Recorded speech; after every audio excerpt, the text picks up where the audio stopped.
देवमाणूस मधला अध्याय पुढील भागामध्ये गोपाळ विचार करतो, जामकरच्या बहिणीवर हल्ला केला, एवढी हिंमत कुणी केली असेल? ह्याला तर आता शोधूनच काढावं लागणार. आता मात्र गोपाळ खूप सैरभैर होतो. आजी म्हणते, जा तिकडं बाहेर झोप, नाहीतर माझं नरडं बिरडं दाबशील.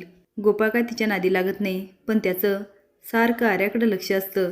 लाली आर्याला तिच्या रूममध्ये घेऊन जाते आणि म्हणते, आर्याताई झोपा इथं. पण आर्या मात्र खूप घाबरलेली असते. लाली तिच्याकडे बघते आणि म्हणते, कुणी तुमच्यावर हल्ला केला असेल बरं?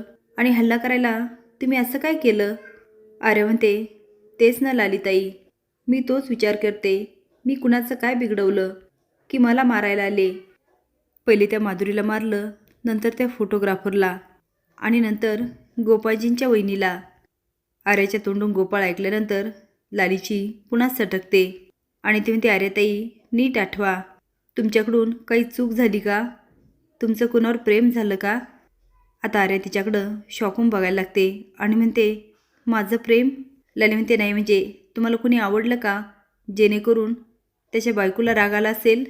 आता आर्याला क्लिक होतं, तिला गोपाळजी आवडले आणि त्यांची बायको लाली हीच तिला प्रश्न विचारते. आर्या म्हणते, नाही हो लालीताई, तर नक्की काय घडलेलं असतं, चला तर बघूया. आर्या घरामध्ये कपड्याच्या घड्या घालत असते. तिच्या चेहऱ्यावर एक गोड स्माईल असतं आणि तिला आठवतं गोपाळ घरी आलेला आणि दोघंजणं अगदी जवळ आलेले. इकडे लाली गोपाळला म्हणते, अहो मला माफ करा. ती आता त्याच्याजवळ जाते आणि म्हणते, तुपाचा वास? म्हणजे ते आर्याकडे गेले होते की काय? आता लालीला दिसतं की गोपाळच्या मानेला तूप लागलेलं. आता मात्र ती ताडकून उठते आणि कोयता उचलते आणि म्हणते, या आर्याला कायमचा आराम द्यावाच लागणार. आर्या गोपाळच्या स्वप्नामध्ये चांगलीच रमलेली असते. तेवढ्यात लाली जाते, बांगड्या मागे करते आणि दार वाजवते. आर्या म्हणते, साकेत तू येस का? आता लाली जास्तच दार वाजवते. आर्या म्हणते, साकेत नको ना रे वाजू, तू असं का करतोस, मला खूप भीती वाटते. आता लाली कोयत्याने वार करते आणि आर्या म्हणते, साकेत साकेत गप्प बस ना. ती आता फोन शोधायला लागते. तिला फोनही लवकर सापडत नाही. ती कसाबसा सापडते आणि जामकरला फोन करते. जामकर म्हणतो, चिमणे. आर्या म्हणते, दादा कुणीतरी दारावर वार करतंय, मला खूप भीती वाटते.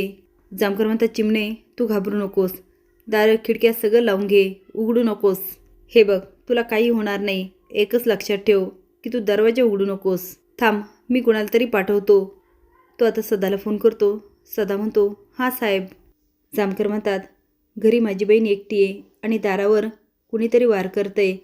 हे बघ माझ्या बहिणीला काही होता कामा नये, तू लगेच जा.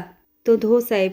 लाली रागाने सारखी दारावर वार करत असते आणि आर्या म्हणत असते, गपणारे साकेत.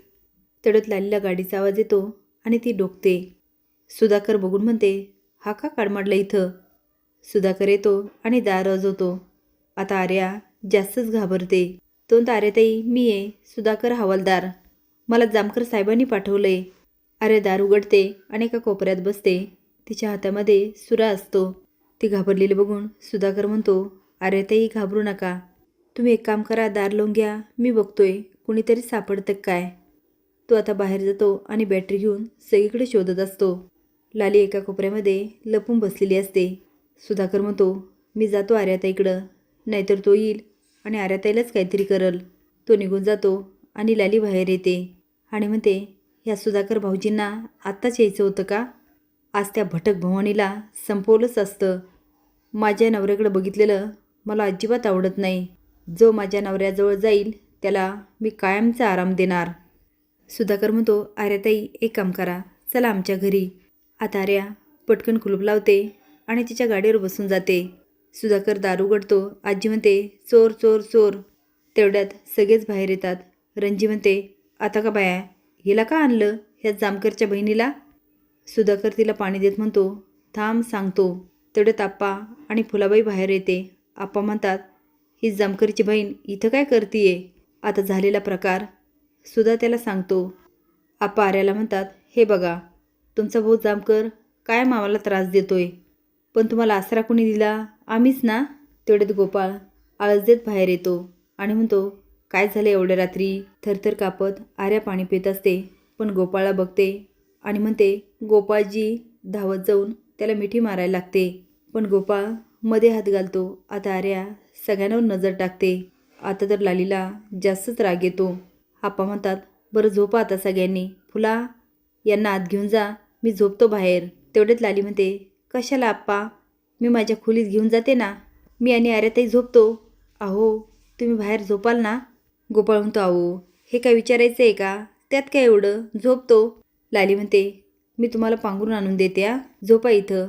आजी म्हणते, इथं नाही झोपायचा, नाहीतर याचं काय सांगता येत नाही, हा राज्याला मलाच मारून टाकायचा, जा तिकडे बाहेर झोप. फुलाबाई म्हणते, आत्या तुमचं काही पण. आप्पा म्हणतात, म्हातारे तोंड जरा बंद ठेव ना. आता सुधाकर रंजीकडे बघतो आणि रंजी पण आजीला मुरका मारते. लाली आता आर्याला आत घेऊन जाते आणि गोपाळ विचार करतो की जामकरच्या बहिणीवर हल्ला करायची कुणी एवढी हिंमत केली. आता तर तो कोण आहे हे मला शोधून काढावंच लागणार. आता पुढे काय घडणार हे आपण पुढील भागात बघूया. धन्यवाद.